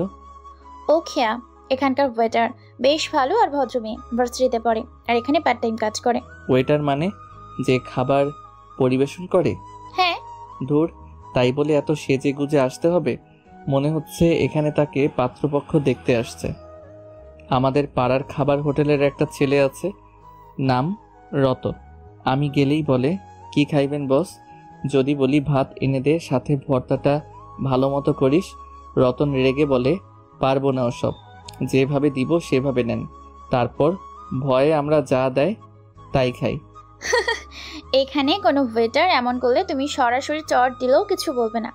তোমাদের পাড়ার খাবার হোটেলের দৈনিক যা আয়, এখানে একজন ওয়েটারের বেতন তার ডাবল। ও কিন্তু এদের খাবারই ভালো না, ভাত মিষ্টি লাগছে। কি ফালতু রান্না। এটা পোলাও বলে, তাই মিষ্টি। এখন চলো। নেহা খাবার টেবিল ছেড়ে ওঠে। খেয়া আসে সেখানে। খাবারের দাম 10,000 টাকা হয়। নেহা আরও 2,000 টাকা বেশি দেয় খেয়ার জন্য। খেয়া হাসি মুখে বিদায় দেয়, কিন্তু আবির প্রশ্ন করে, কত টাকা বিল হলো? 2 প্লেট ভাত, মাংস, সবজি সব মিলিয়ে 500 টাকা। আপনি তাকে এত টাকা দিলেন কেন? আবিরের কথা শুনে খেয়া আবার হাসে। নেহা তাড়াতাড়ি আবিরের হাত ধরে টেনে বের করে আনে রেস্টুরেন্ট থেকে। আবিরকে নিয়ে নেহা একটি শপিং কমপ্লেক্সে আসলো। পরিচিত একটা কাপড়ের শোরুমে ঢুকে নেহা আবিরকে বলল, যা মন চায় সেটা নিয়ে নাও। এগুলো আমার পছন্দ হবে না। মানে? এটাই কমপ্লেক্সের সবচাইতে সেরা দোকান। 2টা ভাগ, এক পাশে দেখো মেয়েদের, এই পাশে ছেলেদের। সব সামনে সাজানো, যেটা খুশি সেটা চুজ করো। এগুলো সব ভালো না। আমরা গ্রামের বাজার থেকে 100 টাকার টি শার্ট আর 200 টাকার শার্ট কিনি, ওইগুলো অনেক ভালো। আরে গাধা। ম্যাম কেমন আছেন? কি লাগবে বলুন? কেমন আছো রাহিদ? দেখো ওনার কি লাগবে। না থাক, ওই যে ওপরে যতগুলো এক কালারের শার্ট আছে 10টা, সবগুলো দাও। নিচে যে ম্যাচিং প্যান্টগুলো 10টা দাও। আর কি লাগবে তোমার? এতগুলো পড়তেই তো আমার 10 বছর চলে যাবে, আর কিছু লাগবে না। রাহিদ আবিরের কথা শুনে হাসে। রাহিদ আবিরকে ট্রায়াল রুমে নিয়ে যায়। একটা নেভি ব্লু কালারের শার্ট আর একটা কালো প্যান্ট পরিয়ে বাইরে আনে। নেহার সামনে আসে আবির। আবিরকে দেখে বেশ হ্যান্ডসাম লাগে। নেহা কয়েক সেকেন্ড আবিরের দিকে তাকিয়ে থাকে, তারপর বলে, হেপ্পি মানিয়েছে, সবগুলো প্যাক করে দাও। আচ্ছা তাদের যা যা লাগবে সব দাও। রাহিদ সবকিছু প্যাক করে দিল। 30,000 টাকা হয় সবকিছু। আবির দাম শুনে অজ্ঞান হয়ে পড়তেই যাচ্ছিল। আবির বারবার এত দাম করতে করতে নেহার মাথা খারাপ করে দেয়। তারপর নেহা আবিরকে নিয়ে একটা জেন্টস স্যালুট অ্যান্ড ফেসিয়াল দোকানে আসে। ভিআইপি একটি সেলুন শপ, নেহার পরিচিত। নেহা আবিরকে নিয়ে ভেতরে আসলো। আবিরের ঠান্ডা লাগতে শুরু করে, কারণ সেলুন শপে এসি লাগানো। আবির নেহার হাত ধরে ফিসফিস করে বলে, এটা কি দোকান? চুল কাটে নাকি? হ্যাঁ। তোমার মাথায় বড় বড় চুল, কি অবস্থা হয়ে গিয়েছে? মুখের দাড়িরও কি অবস্থা? চুপচাপ এখানে বসো। নেহা ম্যাম আপনি এখানে? ওনার চুলগুলো সুন্দরভাবে কেটে দাও তো, আর ওনার ফেস ঠিকঠাক রাখার জন্য যা যা লাগে সবকিছু প্যাক করে দিবা। ঠিক আছে, আপনি অপেক্ষা করুন। স্যার আসুন আমার সাথে। ডাক্তার, ওরা আমাকে স্যার বলছে। আমি তো কখনো টিচার ছিলাম না। আরে গাধা, এটা ভদ্রতা। স্যার যে কেবল টিচারদের বলতে হয় এমনটা না। যাও এখন। আবিরকে ভেতরের রুমে নিয়ে যায় সোহান। নেহা ওয়েটিংয়ের সিটে বসে আছে। কিছু সময় পর নেহার বাবার কল আসলো। নেহা রিসিভ করে। ওপাশ থেকে আতিক সাহেব বলে, কোথায় গেছো তুমি? তোমার না আজকে আসার কথা? হ্যাঁ ড্যাড, কিছু সময়ের মধ্যেই চলে আসবো। আমি একটু হাসপাতালের দিকে যাব, তারপর সোজা বাসায়। জলদি আসো, তোমার মা কথা বলবে। নেহা, কখন আসবে তুমি? Why are you late? মামুনি, এটা আমাদের শেষ ক্যাম্পেইনই ছিল, তাই সব পেপারস জমা দিতে লেট হচ্ছে। ডোন্ট ওয়ারি, চলে আসবো। নেহা ফোনটা রেখে দেয়। কিছু সময় পর আবিরকে নিয়ে সোহান বাইরে আসলো। চুলগুলো বেশ স্টাইলিস্ট করে কেটে দিয়েছে। বেশ মানাচ্ছে আবিরের এই ফেসের সাথে। মুখে উজ্জ্বলতা বৃদ্ধি পেয়েছে। নেহা বলল, এখানে লাল মোটা চেক শার্ট, সাদা টি শার্ট আর কালো প্যান্ট আছে। সাদা কেটস আছে। সোহান, ওকে নিয়ে সবকিছু পরিয়ে একেবারে আনো। ঠিক আছে ম্যাম, আর একটু অপেক্ষা করুন। আবিরকে নিয়ে সোহান ভেতরে যায়। নেহার কথা মতো আবিরকে পুরো স্টাইলিস্ট বানিয়ে দিয়ে নিয়ে আসে নেহার সামনে। আবিরকে দেখে নেহা কয়েক সেকেন্ড স্তব্ধ হয়ে যায়। বেশ মানানসই হেয়ার স্টাইল, মুখে একটা মায়া লেগে আছে, সাথে লাল মোটা চেকের শার্ট, ভেতরে সাদা টি শার্ট। আবিরকে দেখে যেন নেহার চোখই সরে না। নেহা কয়েক সেকেন্ড তন্দ্রা হয়ে চেয়ে থাকে। আবির বলে, ছেলেটা বেশ ভালোই কাজ করেছে, কিছুই যেন বলা লাগেনি। এত সুন্দর কাজের জন্য 100 টাকা দেওয়াই যায়। 100? হ্যাঁ, আমাদের গ্রামের সেলুনে বেশি সময় ধরে করলে 70 টাকা নেয়। আজকে বেশ ভালোই কাজ করেছে ছেলেটা, 100 টাকা দেওয়াই যায়। কি বললেন ম্যাম উনি? মজা করেছে। এই নাও 10,000 টাকা। আবি চলো। কি 10,000 টাকা? এতটুকু কাজের জন্য 10,000 টাকা? ধন্যবাদ ম্যাম, আবার আসবেন। আবিরকে নিয়ে নেহা বাহিরে চলে আসে। আবির নেহার উপর বিরক্ত। এই মেয়ে 2 হাতে টাকা উড়াচ্ছে, কিন্তু আবিরের কিছুই করার নেই। আবির বলে, এবার আমরা কোথায় যাব? আমার পরিচিত একটা মেস আছে, সেখানে যেয়ে তুমি থাকবে, পারবে না? দেখো আবির, আমরা হলাম বন্ধু, তুমি আমার কথা একটু শুনে চলবে। গ্রামে তোমার একদিন ফিরতেই হবে, সবাই যেন তোমাকে নিয়ে গর্ব করে। অবশ্যই শুনবো ডাক্তার, আপনি আমার জন্য এত কিছু করছেন, আমি আপনার কাছে ঋণী হয়ে থাকলাম। আরে কিসের ঋণী? কোনো ব্যাপার না, তুমি অনেক সহজ সরল, নিজেকে সামলে নিও। কালকে তোমাকে নিয়ে কলেজ যাব, আজকে মেসে উঠিয়ে দিয়ে আসি। আবির আর কিচ্ছু বলে না। সে গাড়ি চালিয়ে আবিরকে নিয়ে ইউনিভার্সিটি থেকে কিছুটা দূরের একটি মেসে আসে। আবিরকে নিয়ে সে মেসে আসে। মেস ম্যানেজার ফারজানা বেগম, নেহার খুব পরিচিত একজন মানুষ। নেহা সোজা হয়ে ফারজানার অফিসে আসে।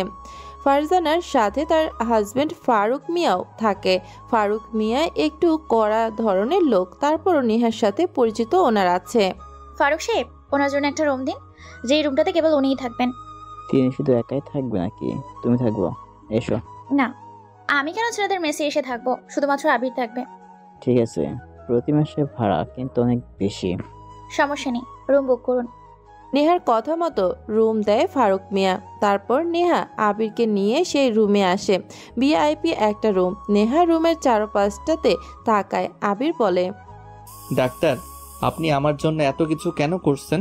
আমার তো এত বড় স্বপ্ন ছিল না। আবির, তোমাকে অনেক বড় হতে হবে, এত কিছু নিয়ে তোমাকে ভাবতে হবে না।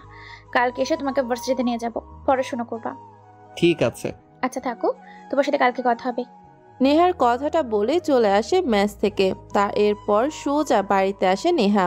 আতিক সাহেব আর তার স্ত্রী আহেনা সোফাতেই বসে আছেন। আহেনা আতিকের কাঁধে মাথা রেখে বসে আছে। আতিক সাহেব তার স্ত্রী আহেনার হাতের আঙুলের ফাঁকে নিজের হাতের আঙুল দিয়ে বসে আছে। এই 40 বছরেও নেহার মা বাবা এত রোমান্টিক তা ওনাদের না দেখলে জানতে পারবেন না। নেহা এসে গলা ঝাড়া দেয়। ওরা দুজনেই চমকে ওঠে।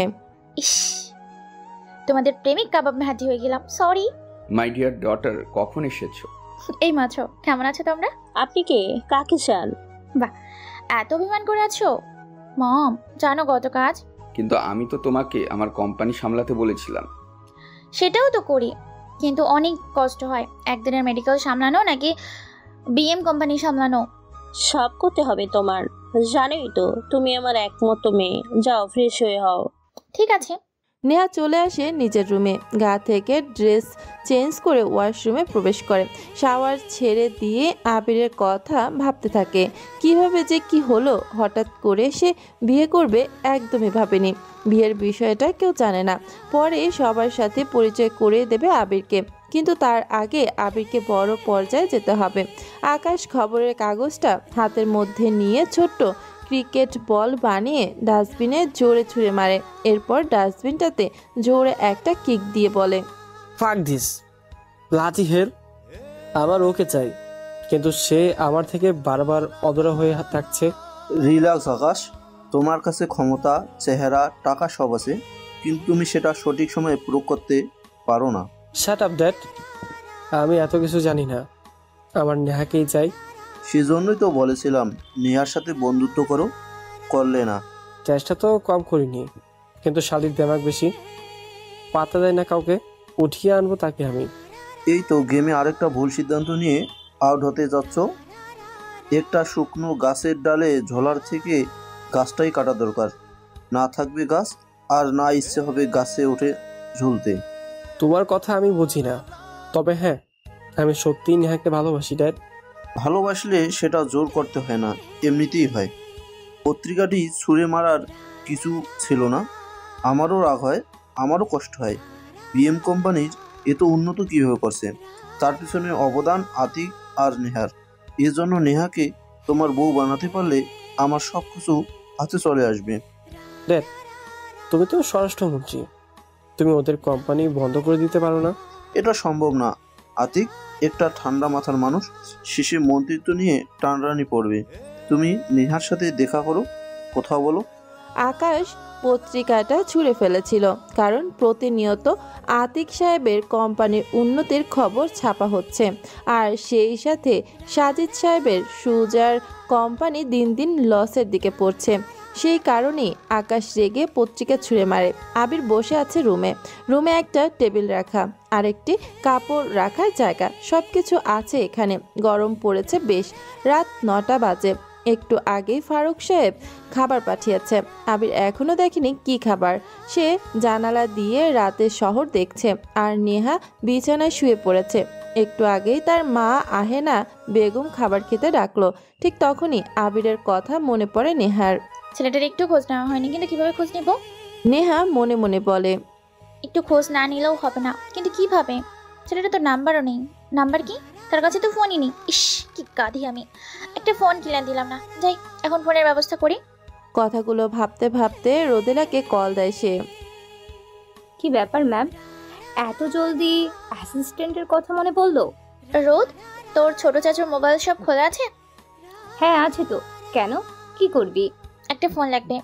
এখন তোর কাছে তো আইফোন আছে, আবার কি করবি? আচ্ছা ঠিক আছে, বাসায় নিয়ে যায়। তোর বের হতে হবে না, আমি পারবো। নেহা তুই ঠিক আছিস তো? এই প্রথমবার নেহা রোদকে ছাড়া একা কিছু করবে। বাহ, হয়েছে, ঠং থামা। রেডি হয়ে বাইরে আয়, আমি আসছি। নেহা ফোন কেটে দেয়, তারপর রেডি হয়ে বাইরে আসতে থাকে। আতিক সাহেব নেহাকে বলে, কোথায় যাচ্ছ এখন? একটুখানি কাজ আছে ড্যাড, 2 ঘন্টার ভেতর চলে আসবো। ডিনার করেছ নেহা? মম, টাইম শর্ট, এসে খাবো। বাই মম। নেহা, তোমাকে কিন্তু ডাকছি আমি, চুপচাপ খেতে বসো। নেহা, খেয়ে যাও, পাগলি খেপলে কিন্তু খবর আছে। ড্যাড, তোমার পাগলিকে তুমি সামলাবা?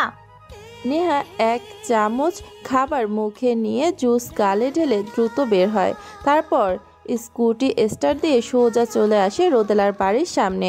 রোদেলা বাইরে দাঁড়িয়ে ছিল, নেহাকে দেখে এগিয়ে আসে। স্কুটির পেছনে উঠে রোদেলা। তুই এই সময়ে ফোন কি করবি?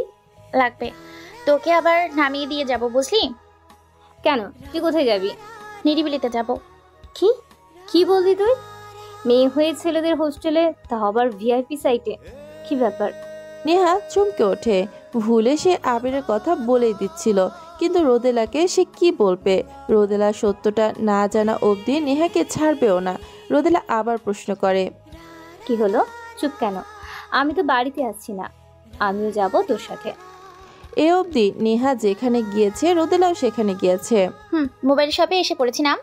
নেহা আর রোদেলা শপে প্রবেশ করে। একটা মধ্যমানের ফোন কিনলো নেহা, দাম প্রায় 50,000-এর মতো। নেহা সেটা প্যাক করে হোটেল নিরিবিলিতে যেতে থাকে। ওদিকে আবির শহর দেখতে দেখতে চোখ দুটো ঝাপসা হয়। তার মায়ের কথা মনে পড়তে থাকে। জানালা বন্ধ করে বিছানায় এসে বসলো। নিজেকে আজ নতুন লাগছে। এদিকে নেহা আর রোদেলা এসে পৌঁছায় নিরিবিলি মেসের সামনে। রোদেলা প্রশ্ন করে, এত রাতে কিভাবে ছেলেদের মেসে যাবি? কার জন্য যাবি? নেহা গেটের সামনে দাঁড়িয়ে কিছু একটা ভাবে, তারপর বলে, তুই বাইক নিয়ে দাঁড়িয়ে থাক, আমি ভেতর থেকে আসছি। নেহা কথাটা বলে গেটের দারোয়ানকে কিছু টাকা ধরিয়ে দেয়। এইদিকে আবির রুমে চোখ বন্ধ করে শুয়ে আছে। হঠাৎ দরজায় কড়া নাড়ার শব্দ শুনতে পায়। আবির ধীর পায়ে এগিয়ে আসে দরজার দিকে। তারপর দরজাটা খুলতেই দেখে নেহা দাঁড়িয়ে। এত রাতে নেহাকে দেখে অবাক হয় আবির। নেহা তাড়াতাড়ি ভেতরে প্রবেশ করে দরজা আটকে দেয়। ডাক্তার ম্যাম, এত রাতে আপনি এখানে? আস্তে কথা বলো, মেসার মালিক দেখলে সমস্যা আছে। এখন আপনি কেন এসেছেন এখানে? এই নাও ধরো।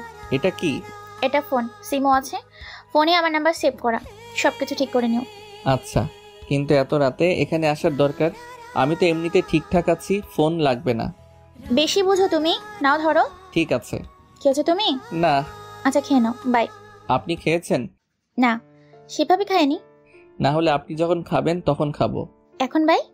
নেহা রুম থেকে দ্রুত বের হয়। ফারুক মিয়ার চোখে পড়ে, কিন্তু নেহাকে কিছুই বলে না তিনি। নেহাকে কেবল আবিরের রুম থেকে বের হতে দেখলো। নেহা চলে যায় সেখান থেকে।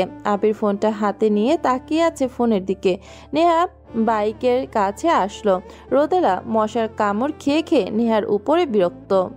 নেহা, কাহিনী কি এখন আমাকে সব বলতো। কোনো কাহিনী নেই। যে নেহা ছেলেদের সাথে প্রয়োজন ছাড়া কথা বলে না, সেই নেহা দেখি ছেলেদের ভিআইপি মেসে। কাহিনী তো আছেই।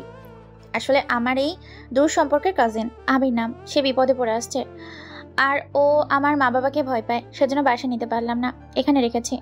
কি করবে না করবে একটু খোঁজ নেওয়ার জন্য ফোন নিয়ে আসলাম কিনে। এমনি তো অনেক ভালো ছেলে সে। ও আচ্ছা, কাজিনের জন্য এত কিছু। গ্রেট। চুপ কর। এমনিতেই থিসিস আর এক্সাম নিয়ে কত প্যারা। চল পড়াশোনা করতে হবে। দুজনে গল্প করতে করতে নিরিবিলি থেকে বের হয়ে আসলো। নেহা মনে মনে আবিরের কথা ভাবছে। ছেলেটা কতটা ইনোসেন্ট। এমন ছেলেকে কিভাবে মানুষ কষ্ট দেয়। কিন্তু এই আবিরের সাথে ওর অনাকাঙ্ক্ষিত বিয়ে হয়ে গেছে। বিষয়টা বাড়িতে কিভাবে ও জানাবে বুঝতে পারছে না। যাই হোক, যা হবে সেটা পরে দেখা যাবে। আবির ঘুমাচ্ছে। হঠাৎ দরজায় টোকা পড়ার শব্দ শুনতে পায় আবির। চমকে ওঠে সে। বুঝতে পারছে সকাল হয়েছে, কিন্তু এত সকালে কে আসছে। আবির দ্রুত যেয়ে দরজা খোলে। দেখে একটা ছেলে দাঁড়িয়ে আছে। ছেলেটা বয়সে আবিরের থেকে কয়েক বছরের ছোট হবে। আবিরকে প্রশ্ন করলো, শুভ সকাল স্যার, কেমন আছেন? আপনার জন্য চা এনেছি। আবির ছেলেটার মাথা থেকে পা অবধি দেখে নিল।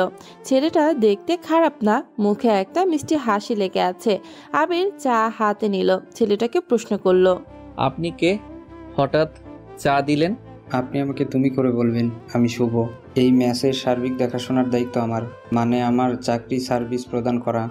তবে আপনি স্পেশাল, আপনাকে অতি গুরুত্ব দিয়ে দেখতে হবে। কেন? নেহা ম্যামের অর্ডার। চা শেষ করে আসেন, আপনাকে নিয়ে জগিং করতে হবে, নেহা ম্যাম বলেছে।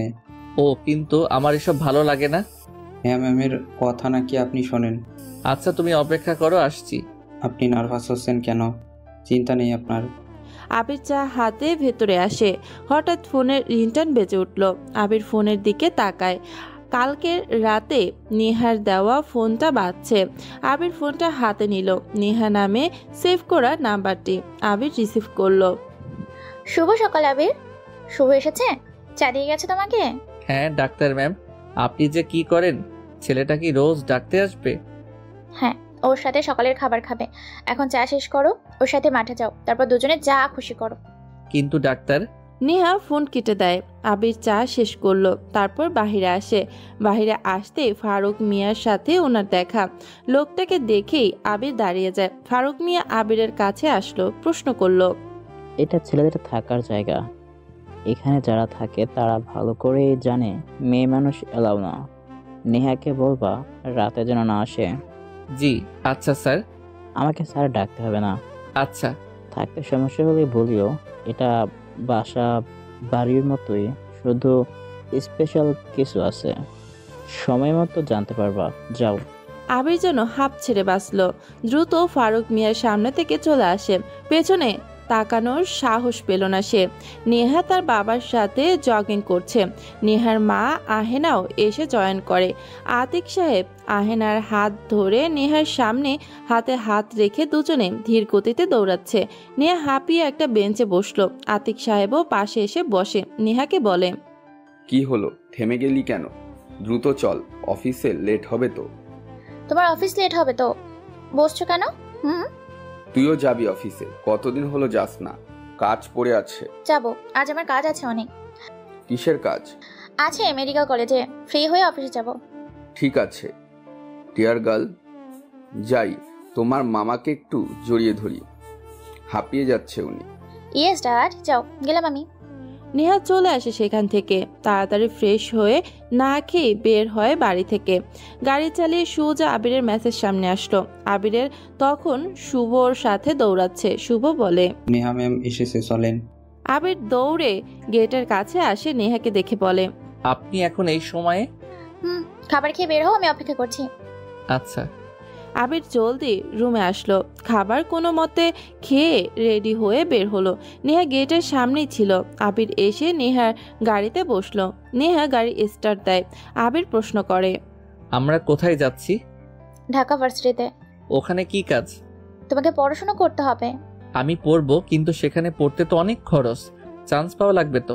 সেসব নিয়ে তোমাকে ভাবতে হবে না, আমি ডক্টর, যে কোনো কিছু করতে পারি। ঠিক আছে। আবিরকে নিয়ে নেহা ঢাকা ভার্সিটিতে আসলো। বিশাল এরিয়া জুড়ে ভার্সিটি, বিশাল ক্যাম্পাস। এই প্রথমবার আবির ঢাকা ভার্সিটিতে আসলো। পার্কিং এরিয়াতে নেহা গাড়ি পার্ক করে নামলো। দুজন গাড়ি থেকে নামে। নেহা আগে আগে হাঁটছে। আবির পেছনে আস্তে ধীরে হেঁটে ভার্সিটির চারপাশ তাকিয়ে দেখছে। আবিরকে নেহা বলল, তুমি এই গাছের নিচে বসো, আমি স্যারের সাথে গিয়ে কথা বলে আসছি। কোথাও যাবে না বলে দিলাম। আচ্ছা, ওই কড়ই গাছটার নিচে বসছি। নেহা চলে যায় আবিরের সামনে থেকে। আবির গিয়ে বসলো কড়ই গাছের নিচে। ভার্সিটির সবকিছু চোখ বুলিয়ে দেখতে থাকে আবির। হঠাৎ পেছন থেকে একটা ছেলের চিৎকার শুনতে পায় আবির। ঘুরে তাকায় পেছনে। একটা ছেলেকে একটা মেয়ে আর কয়েকটা ছেলে মিলে পেটাচ্ছে। আবির সেদিকে তাকিয়ে আছে। অন্য কোনো স্টুডেন্ট এদের দিকে তাকাচ্ছে না। ছেলেটা যে এত চিৎকার করছে, কারো কোনো দিকে যেন ভ্রুক্ষেপই নেই। হঠাৎ যে মেয়েটা মারছিল, সেই মেয়েটা ছেলেটাকে বলে, এখান থেকে দৌড়ে পালিয়ে যা। ছেলেটা আশেপাশে তাকায়। আবিরকে তার দিকেই তাকিয়ে থাকতে দেখে ছেলেটা। সেই কারণেই ছেলেটা দৌড়ে আবিরের কাছে আসে। আবিরের কাছে এসে হুড়মুড় করে পড়ে যায়।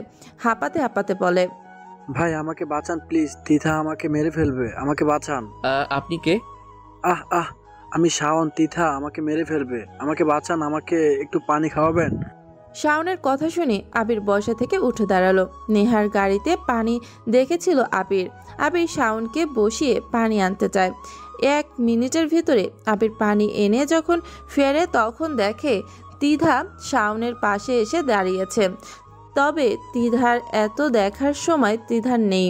আবির দ্রুত তিধার লোকদের হাত দিয়ে সরিয়ে শাওনের মাথার কাছে বসলো। তিধা সহ বাকিরা তখন হা করে তাকিয়ে দেখে। এই নেন ভাই, পানি এনেছি, পানি খেয়ে নেন, আর কোনো ভয় নেই, ওরা মারবে না। ওইটা কি রে, কোথা থেকে আসলো? কিছু বলিস না, কি হট মাল রে, দেখেই তো আমার ফিলিংস মাথায় উঠে গেল। এসব কি বলিস তুই? ভালো হ ত্রিধা, ওই শাওনকে আজ যেতে দে, আগে এই মালটার সাথে একটু খেলা করি। তিধার কথা শুনে শাওন সেখান থেকে দৌড়ে চলে যায়। আবির বসা থেকে উঠে দাঁড়ালো। তিধা বলে, কে তুমি? দেখতে তো মাশাআল্লাহ ভয়ঙ্কর সুন্দর। এতদিন কোথায় ছিলে তুমি রাজকুমার? আপনারা কে? আর একটা ছেলেকে এভাবে কেউ মারে? তোমার ভালো লাগছিল? আমার অনেক ভয় করে। আর আপনি এভাবে কথা বলছেন কেন? দেখুন আমি নতুন এসেছি ভার্সিটিতে, আপনি আমার থেকে দূরে যান। মাহি দেখ না, ছেলেটার চোখ দুটো কি মায়াবী, উফ পাগল করে দিচ্ছে রে। আমার রাজকুমারকে খুঁজে পেলাম। থাম, এখন চল। শাওন কিন্তু পালিয়েছে, বুঝিস? সে কি করতে পারে পরে এটাকে দেখা যাবে। আচ্ছা চল তাহলে, রাজকুমার আসি, আবার দেখা হবে। তিথা কথাটা বলেই সেখান থেকে চলে যায়। আবির ওদের চলে যাওয়ার দিকে তাকিয়ে থাকে। বিষয়টা কি হলো আবির নিজেও বোঝার চেষ্টা করছে, কিন্তু কিছুই মাথায় আসছে না। তবে তিধার বলা বাজে কথাগুলো আবিরের কানে এখনো বাজছে। ভার্সিটিতে আসতে না আসতেই এরকম কিছু হবে আবির আন্দাজি করতে পারেনি। আবিরের মনটা এক ঝটকায় খারাপ হয়ে গেল। নেহার জন্য আশেপাশের দিকে তাকালো, কিন্তু পরক্ষণেই একটা মন খারাপ এসে ছেয়ে যেতে থাকে আবিরের পুরো ভাবনা। হঠাৎ নেহা এসে দাঁড়ায় সামনে। নেহাকে দেখা মাত্রই আবির বসা থেকে উঠে দাঁড়ালো। আবিরের মন খারাপের আভা চেহারায় ফুটে উঠেছে। আবির নেহাকে দেখেই বলল, আমাকে এখান থেকে নিয়ে চলেন ডাক্তার, এখানে সবাই কেমন যেন। কেন, কি হয়েছে? আমার সাথে। আবির থেমে যায়। এমনিতেই নেহা তার জন্য অনেক কিছু করেছে, আবার সব কিছু নেহাকে বললে হয়তো নেহা কিছু করবে। আবির আর চাচ্ছে না নেহাকে একটু আগে ঘটা সব কিছু বলতে। একটু আগে একটা মেয়ে এসে অনেক কিছু শুনিয়েছে, এসব নেহাকে না বলাটাই বেটার মনে করলো আবির। নেহা বলল, হ্যাঁ, তোমার সাথে কি? অনেক গরম এখানে, ভালো লাগছে না। ওহ, সমস্যা নেই। শোনো, আগামী 7 দিন পর তোমার পরীক্ষা, টেস্ট পরীক্ষা হবে আর কি। 3rd ইয়ারে ওকালতি পড়ার সব ব্যবস্থা করে দিয়েছি। যেখানে টাকা আছে সেখানে সব হয়। চলো আমার সাথে। কোথায় যাব? বই কিনতে হবে, চলো আমার সাথে। আচ্ছা। আবির আর নেহা গাড়িতে উঠল। দুজনে ভার্সিটি থেকে বেরিয়ে বইয়ের দোকানের দিকে যেতে থাকে। হঠাৎ আবির বলে, ডাক্তার, এমন কোনো জায়গা আছে যেখানে বসলে বেশ ভালো লাগবে? ছোট পুকুর থাকবে, পানি থাকবে, গাছ থাকবে। হঠাৎ এইরকম জায়গাতে কেন যাবা? এমনিতে ভালো লাগছে না। কিন্তু কেন, কেউ কিছু বলেছে? আবির মাথা ঝাঁকিয়ে বোঝালো কিছু হয়নি। নেহা আবিরের বলা জায়গাতে যেতে থাকে।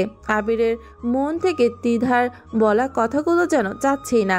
বেশ কিছুদিন ধরে সরকারি জায়গা দখল করে রেখেছে জসিম বিল্ডার। অনেক পুলিশ আসে যায়, কিন্তু জসিমের থেকে জমি উদ্ধার করতে পারে না।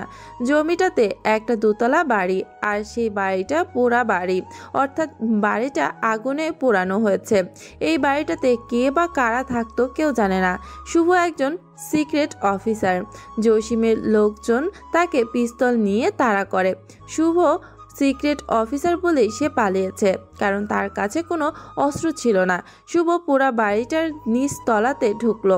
বাড়িটা অন্ধকার। শুভ ফোনে টর্চ জ্বালালো।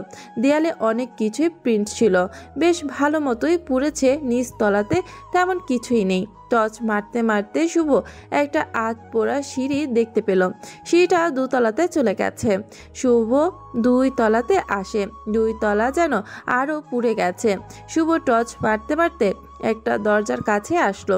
এটা দেখেই বোঝা যাচ্ছে কোনো সিক্রেট রুমের দরজা, তবে দরজাটা আটকানো নয়, খোলার আছে। উপরের অংশ পুড়লেও নিচের অংশ ঠিকঠাক আছে। শুভ দরজা খুলে ভেতরে যায়। ভেতরে তেমন কিছুই নেই, কেবল কম্পিউটার রাখা একটি টেবিলে। তা এছাড়া আহামরি কিছুই নেই সেখানে। শুভ চারপাশ ঘুরে ঘুরে দেখতে থাকে। কিছু না থাকতেই সে রুম থেকে বের হতে যাবে, তখনই কিছু একটা সাথে ধাক্কা লেগে শুভ টেবিলের কাছে এসে পড়ল। ফোনটা হাত থেকে ফসকে টেবিলের নিচে চলে যায়। ফোনটা যেন অফ হয়ে গেছে। শুভ হাত বাড়িয়ে ফোনটা বের করে আনে, কিন্তু খেয়াল করে দেখে এটা ফোন নয়। তাহলে এটা কি? শুভ আবার টেবিলের নিচে হাত বাড়ায়। এবার সে ফোনটা হাতে নাগালে পেয়েছে। বের করে আনে বাহিরে। ফোন অন করে। ফোনের আলোতে শুভ দেখতে পায় একটি ম্যাগাজিন আধা পোড়া হয়ে আছে। ম্যাগাজিনের কভার পেজটাতে লেখা মিস্টার রাফিয়ান। শুভ রাফিয়ান শব্দের মানে খোঁজার চেষ্টা করে। পেজটা ভালো মতো খেয়াল করলে দেখা যাবে একটা রুমাল বাঁধা মুখে, চুলগুলো বড় বড় করে রাখা, কপালের এক পাশ দিয়ে নিচে নেমে গেছে চুল, চোখ দুটো দেখা যাচ্ছে কেবল। শুভ এমন ধরনের ডার্ক স্কেলে করা ম্যাগাজিন কখনো দেখেনি। শুভ পেজটা উল্টায়। প্রথম পাতায় লেখা, এটা সেই রাফিয়ান যে অনেক হিংস্র, ভয়ঙ্কর। সে পুরো দুনিয়া চায়, তাকে আটকানোর সাধ্য নেই। শুভ চমকে ওঠে, গাটা যেন কেমন ছমছম করে উঠল। এই রাফিয়ানটা আবার কে? কোথা থেকে এলো? শুভ মনে মনে একটা ছবি আঁকাতে থাকে, কিন্তু কোথাও যেন কিছুই মেলাতে পারছে না। এই বাড়িটা কিসের, কার বাড়ি? এই বাড়িতে এমন ডার্ক ম্যাগাজিন কোথা থেকে এলো? শুভ কথাগুলো ভাবতে ভাবতে বইটা হাতে নিয়ে নিচে চলে এসেছে। ততক্ষণে ওর ডিপার্টমেন্টের পুলিশ এসেছে বাড়িটার সামনে। শুভ বের হয়ে বাড়ি থেকে। শুভের চেহারা একদমই দেখা যাচ্ছে না, কালিতে ভরে গেছে যেন। শুভ্র বের হয়েই বলে, অল ফোর্স রেডি করো, সব অফিসারদের খবর দিন, আজকে এই জসিমের গ্যাংদের শেষ দেখে ছাড়বো, লেটস গো। শুভ্রের কথা মতো সব রেডি করা হয়। শুভ্র জসিমের গ্যাংকে উৎখাত করতে যাচ্ছে, কিন্তু মাথার মধ্যে মিস্টার রাফিয়ানের কথাটা ঘুরপাক খাচ্ছে বেশ। নেহা অনেকগুলো বই কিনে দিয়েছে আবিরকে। আবির বইগুলো নিয়ে বাড়িতে এসেছে। আপাতত ওটাই আবিরের বাড়ি। অনেক পড়াশোনা করতে হবে আবিরকে। কদিন পর ওকে টেস্ট করার জন্য এক্সাম নেবে, তারপর অফিসিয়ালি সে ভার্সিটিতে অ্যাডমিট হয়ে যাবে। আবির নেহার কথা ভাবছে, মেয়েটা তার জন্য এত কিছু করে। নেহা সোজা মেডিকেল কলেজে চলে আসলো। সিনিয়র সে, তার উপর ডিগ্রি লেটার পেলেই সে সরকারিভাবে ডাক্তার হয়ে যাবে। রোদেলা ডেকেছে অনেক আগে। নেহা এসে দ্রুত ওদের সাথে যোগ দেয়। কি রে, এত লেট কেন? আর বলিস না, বাসায় ঝামেলা হচ্ছিল একটু, তাই। কি ঝামেলা রে? তেমন কিছু না। স্যার কি বললো রে? দোস্ত, my head is so hot. Why? Sir আসছিল, বললো লাস্ট একটা সিসিস জমা দাও, তারপর অনুষ্ঠান করে অ্যানাউন্স করে দেবে আমাদের ডিগ্রির কথা। মাঝে মাঝে মনে হয় স্যারের টাক ফাটায়। আমাদের দিয়ে সব কাজ করাচ্ছে ইয়ার। আমরা আর কিছু করব না। থাম তো, স্যার যখন বলেছে করতে হবে। একটা কাজ করি, এবার থিসিসটাকে আমরা চোর বানিয়ে ফেলি, পিকনিক করা হবে, আবার সব পরীক্ষা করাও হবে, সরকারি টাকা। চল এনজয় করি। এটা ঠিক বলেছিস। সবাই বসে আড্ডা দিতে ব্যস্ত। রোদেলা নেহার কানের কাছে মুখ আনলো, ফিসফিস করে বলল, তোর ঝামেলাটা কি ওই মিস্টার নিরিবিলি নাকি? নেহা ভয়তো দৃষ্টিতে রোদেলার দিকে তাকায়। রোদেলা হাসতে থাকে। নেহা টপিক ঘুরিয়ে কথা বলতে থাকে। নেহা রাতে বাসায় আসলো। সারাদিন হাসপাতালে দৌড়াদৌড়ি করেছে। আতিক সাহেবের অফিসেও যেতে পারেনি নেহা। ক্লান্ত হয়ে বাড়িতে আসলো সে। আতিক সাহেব এখনো ফেরেনি। নেহা এসে বলল, ড্যাড।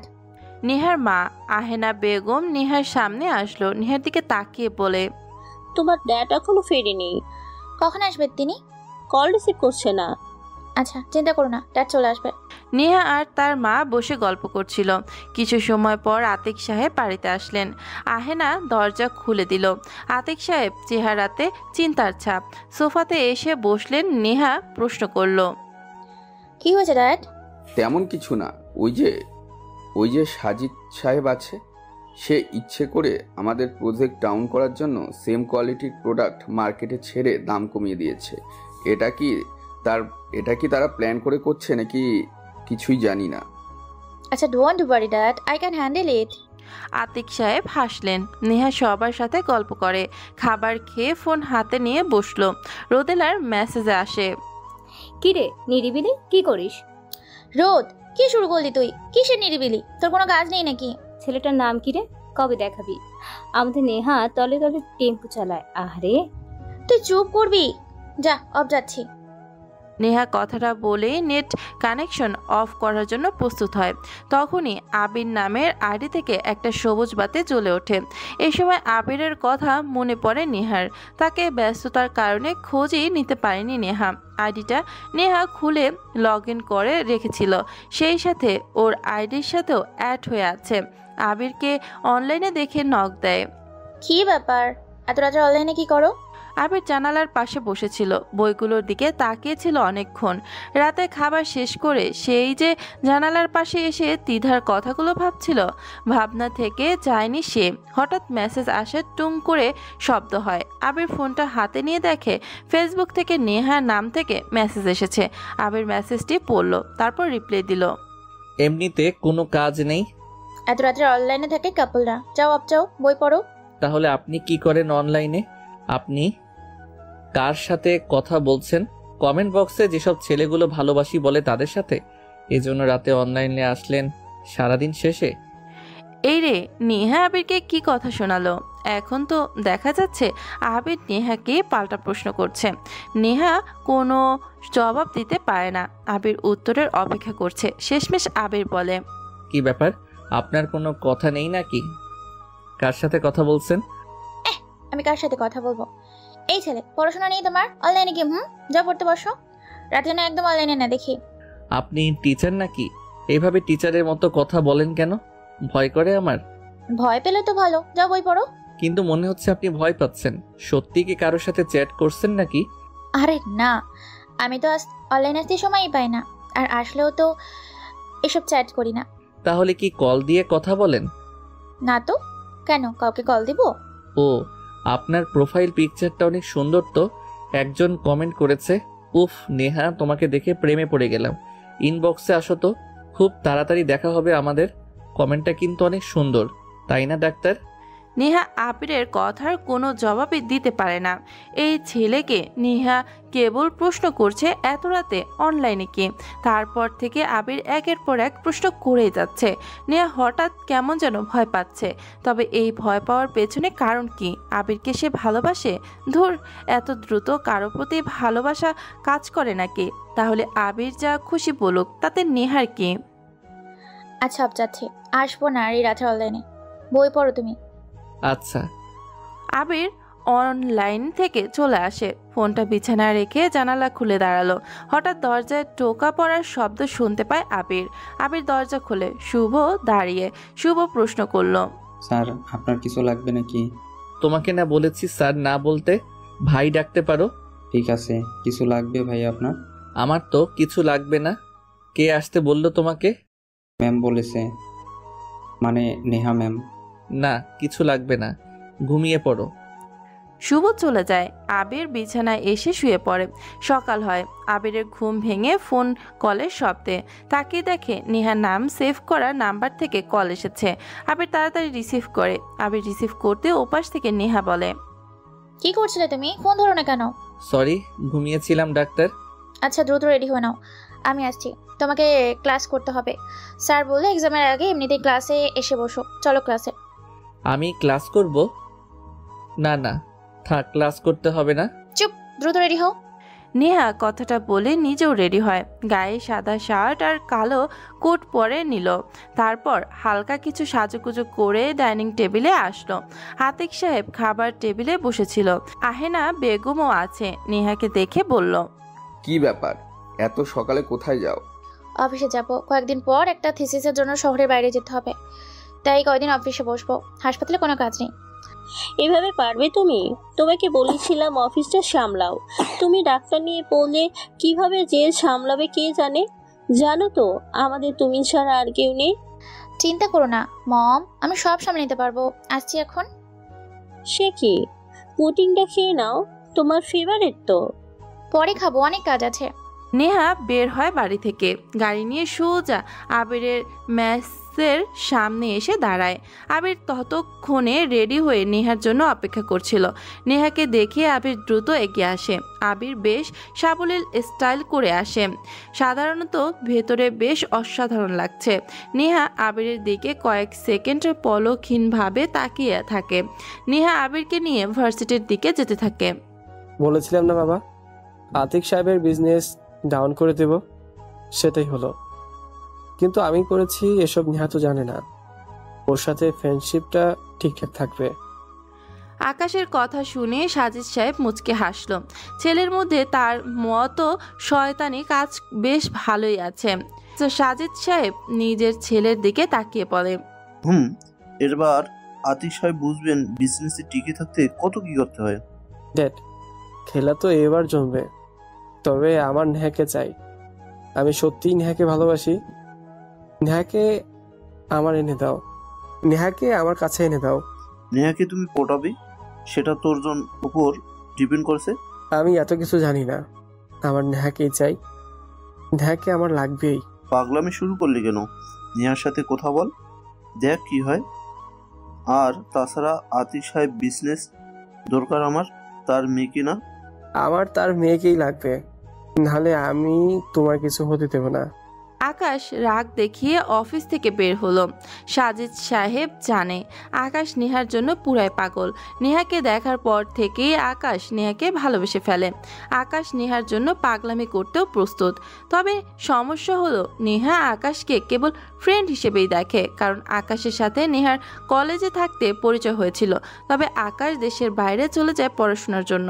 এরপর থেকে নেহার সাথে ওর দেখা হয় না। দেশে এসে নেহার জন্য আরও বেশি করে ভালোবাসা অনুভব করে। নেহা ভার্সিটিতে এসে থামে। আবিরকে নামিয়ে সে ভার্সিটির দিকে এগিয়ে যায়। সামনে রোদেলার বাবা মানে রহমান স্যার আস্তে ধীরে হেঁটে যাচ্ছে। রহমান স্যারের সাথে নেহার গতদিন কথা হয়েছিল। নেহা আবিরকে স্লো হাঁটতে বলে নেহা নিজে দ্রুত হেঁটে রহমান স্যারের পাশে যায়। আসসালামু আলাইকুম স্যার। ওয়ালাই, নেহা আসছো? কেমন আছো? জি স্যার, ভালো আছি। আপনি আসতে বলেছিলেন? হ্যাঁ, আমি ক্লাস নেব থার্ড ইয়ারে রোজ 2 বার, তাই ভাবছিলাম তোমার পরিচিত ছেলেটাকে আমার সাথে ক্লাস করাতে, এতে তার এক্সাম বেশ ভালো হবে। জি স্যার, ও রোজ আসবে। নেহা আর রহমান স্যার দুজনে কথা বলতে বলতে এগিয়ে যাচ্ছে। আবির একা একা পেছনে হাঁটতে থাকে। হঠাৎ কে যেন আবিরের ব্যাগ টেনে ধরে। আবির চমকে যায়, ঘুরে তাকায় আবির। গতদিনে সেই ত্রিধা নামের মেয়েটা এসেছে। আবির ত্রিধার দিকে তাকাতেই ত্রিধা বলে, কি হ্যান্ডসাম আমার রাজকুমার, আমার সাথে দেখা না করে কোথায় যাচ্ছ? সিনিয়রদের পিছনে ঘুরছো নাকি? তা তো হবে না সোনা, তুমি শুধু আমার। দেখুন, আপনি আমার সাথে এভাবে কথা বলবেন না, আমার ভালো লাগে না এসব কথা। ইস, মেয়েদের মতো ঢং করে ছেলেটা। এমন ঢঙ্গি কাউকে আমার বেশ ভালো লাগে। তোমার নাম তো জানা হলো না, নাম বলো এখনই। কেন, নাম শুনে কি করবেন? তোমার মতো একটা ইনোসেন্ট ছেলেকে আমি সব সময় খুঁজেছি। আমার তোমাকে ভালো লেগেছে। নাম বলো বলছি, না হলে আমি তোমাকে ছাড়বো না বলে দিলাম। আমার নাম আবির। বাহ, ত্রিধার সাথে আবির নামের বেশ মিল। এজন্য বলি তোমাকেই কেন আমার ভালো লাগবে। সবটাই উপর থেকে সেট করে দিয়েছে। যাও ভালো ছেলে, মা। ত্রিধা যাওয়ার সময় আবিরের নাক ধরে টেনে চলে যায়। আবির বেশ বিরক্ত নিয়ে ত্রিধার চলে যাওয়ার দিকে তাকিয়ে থাকে। অসহ্য লাগছে বেশ আবিরের। এমনিতে ছেলেটা কখনো কারোর সাথে আগ বাড়িয়ে কথা বলে না। বেশ চুপচাপ আর নরম স্বভাবের ছেলে, কারোর সাথে কখনো ঝামেলা করে না। কিন্তু এই ত্রিধা নিজ থেকে এমন করবে আবির ভাবতেই পারছে না। বেশ অসহ্য লাগছে এসব। নেহাকে বলতেও পারছে না, কারণ নেহা সাধারণত একটা মেয়ে আর ত্রিধা হলো একটা গুন্ডি টাইপের মেয়ে। না জানি নেহার সাথে ওরা কি করে বসে, তাই নেহাকে এসব কিছু বলবে না বলেই সিদ্ধান্ত নিয়েছে। তবে আবিরের মনটা একদমই খারাপ হয়ে গেল। কিসের সেটা একটা তিক্ততা এসে জড়ো হয়েছে আবিরের মনে। নেহা সবকিছু ঠিকঠাক করে আবিরের কাছে আসলো। আবির এক জায়গাতে দাঁড়িয়েছিল। নেহা এসে আবিরকে বলে, কি ব্যাপার, তুমি দাঁড়িয়ে কেন? চলো ক্লাসে, আর কিছু সময় পরেই তো ক্লাস শুরু হবে। আজকে আমি ক্লাস করব না ডাক্তার। সে কি, কেন করবা না? কি হয়েছে? শরীর কি বেশি খারাপ করছে নাকি? না, আমি সুস্থ আছি, এমনিতে বিরক্ত লাগছে। আরে প্রথম প্রথম এমন হয়। আর দেখো, পড়াশোনাটা তোমার ঠিক রাখতে হবে, সবাইকে দেখাতে হবে তুমি সব পারো। এবার চললে হবে বলো তুমি? কিন্তু ভার্সিটির সবাই কেমন যেন ভালো লাগে না। আমার আপনার সাথে থাকতে ভালো লাগে। আমার সাথে তো থাকবে। এই যাচ্ছ, আমি আছি তো পাগল। নতুন কোথাও আসলে মানে স্কুল কলেজে ভার্সিটিতে নতুন হলে এমন হয়, পরে দেখো সব ঠিক হয়ে যাবে। ডাক্তার। হ্যাঁ বলো। আপনাকে একটা কথা বলবো। বলো। তুমি পড়াশোনাতে একদম ফাঁকিবাজ মার্কা কথা বলবা না। না, সেটা না। আচ্ছা বলো। আবির জোরে একটা শ্বাস নেয়। অস্বস্তি বোধটা কাটতে এমন শ্বাস নিল। নেহার দিকে আবির তাকিয়ে বলে, একটা মেয়ে না আমার সাথে এসে কথা বলে। ওহো, এই কথা? কোনো ব্যাপার না, সমস্যা কি? তোমার কিছু বলে নাকি, লাইক বাজে কিছু? না মানে এমন না, এমনি কথা বলে। আচ্ছা, মেয়েটা কি তোমাকে পছন্দ করে? না না, এমন কিছুই না। আচ্ছা যাও ক্লাসে, আমার অনেক কাজ আছে, চিন্তা নেই, আমি ফোন করব। ক্লাসরুম কেরানি এসে দেখিয়ে দেবে, বসে থাকো। নেহা কথাটা বলেই আবিরের থেকে চলে আসে। আবির চুপচাপ সেখানে বসে থাকে। হঠাৎ সেদিনের ওই মার খাওয়া ছেলেটাকে দেখতে পারে আবির। শাওন নামের ছেলেটা আবিরের দিকে এগিয়ে আসতে থাকে। শুভ্র গত রাতের মিশনে জমি দখলকারীদের বেশ ভালো মতোই পিটিয়েছে। এর জন্য লেট করে তার রুমে এসেছিল। রুমে এসে শুভ্র ঘুমিয়ে পড়ে। বেশ লেট করে ঘুমটা ভেঙেছে তার। ঘুম চোখে সে টেবিলে থাকা পানের বোতলের দিকে তাকায়। পানের বোতল হাতে নিতে যাবে, তখনই টেবিলের উপরে থাকা মিস্টার রাফিয়ান নামে সেই 100 পৃষ্ঠার বইটা দেখতে পেল। বোতলটা রেখে বইটা হাতে নেয় শুভ্র। কভার ফটোটা বেশ আকর্ষণীয়। রাফিয়ান কথাটার মানে খুঁজতে বসলো শুভ্র। কিছু সময় ফোন ঘেটে জানতে পারে রাফিয়ান মানে হলো লিডার মাস্তান গুন্ডা। হঠাৎ করে শুভ্রের যেন বইটার প্রতি আগ্রহ সৃষ্টি হয়। শুভ্র বইটা মেলে, 1 পৃষ্ঠা পড়েও ফেলে সে। তবে শুরুর অংশটা পড়া ছিল। যতটুকু পরে সে বুঝেছে যে লিখেছে বইটি সে হয় রাফিয়ানের লোক, নয়তো সে নিজেই রাফিয়ান। না হলে এতটা নৃশংসতা ফুটে উঠতো না, যেন সত্যি বাস্তব সবকিছু। লেখাটা এমন ছিল, বইটাতে একজন আছে যার নাম নিলয়। সে মেহরাব নামের একজন নেতাকে মারে। মেহরাব সাহেব নাম মনে পড়তেই একটা পত্রিকার কথা মনে পড়ে শুভ্রের। পত্রিকাতে মেহরাব সাহেবের লাশ নিয়ে লেখা হয়েছিল। তবে কি সেই মেহরাব? শুভ্র ভাবতে পারছে না যেন। নিলয় কি তবে আসলেই আছে? শুভ্র মনে মনে বলে, না, আমার খোঁজ নিতে হবে। বইয়ের শুরুতে এমন হিংস্রতা যদি থাকে, তাহলে বাস্তবে যদি এমন হয় বইটাতে কেবল নিলয়কে নিয়ে লেখা হয়েছে, নিলয় আছে, তাহলে সে এখন কোথায়?